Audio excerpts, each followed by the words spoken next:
बात की जाए शुरुआत की, तो शुरुआत में आपने कदम उठाया है जो आपके शुरुआती जो प्रकल्प बताए गए हैं वो ये बताए गए हैं कि आप घर घर जाकर के महिलाओं का चेकअप कर रहे हैं, उनकी हाइट, उनका वेट और साथ के साथ में उनकी ब्लड के सैंपल लेकर के उनकी आगे की जांचें की जाएंगी।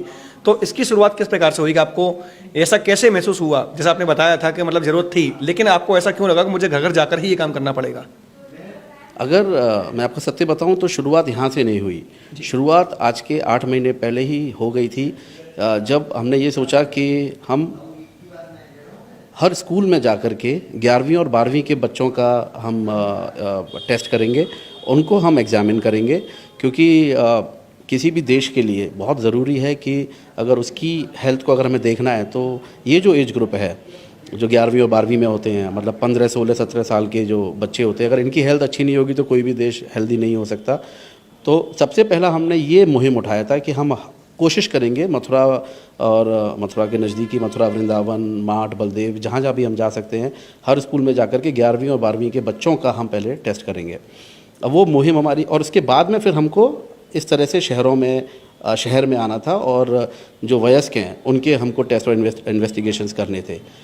लेकिन और हमने करीब 15 स्कूल कवर किए। 15 स्कूल में करीब हमने 2000 बच्चों के इन्वेस्टिगेशंस और टेस्ट वगैरह और उनके क्लिनिकल एवेल्यूशन वगैरह सब किया।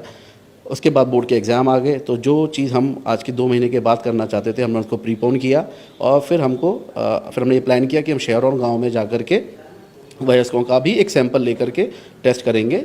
सबका करना तो मुश्किल होता है, तो हमको रैंडमली सेलेक्ट करना पड़ता है। फिर ये आया कि अब इसको शुरू कैसे करें।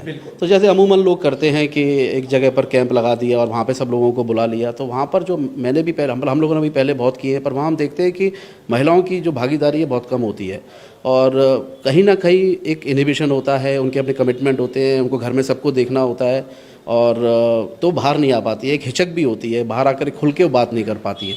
तो फिर हमने तो फिर ये दिमाग में आया कि हम बच्चों का तो कर ही चुके हैं स्कूल में, मतलब फेज़ 1 हो गया उनका, अब हम महिलाओं का कर लेते हैं। तो एक बहुत एक स्टैंडर्ड हमको एक साइज़ मिल जाएगा।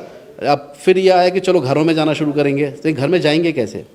तो घर में तो आपको वही बुलाएगा कि जैसे आप जानते हो, थोड़ा बहुत भी जानते हो, क्योंकि उनकी अनुमति के बिना तो आप उनके घर नहीं जा सकते हैं। तो इसके लिए फिर सोचा गया कि जो अपना क्षेत्र है जहाँ पर हम रहते हैं उसके नज़दीक से शुरू करते हैं। हमारे मेडिसिन में कहावत है कि हमेशा नोन से अननोन की तरफ जाइए।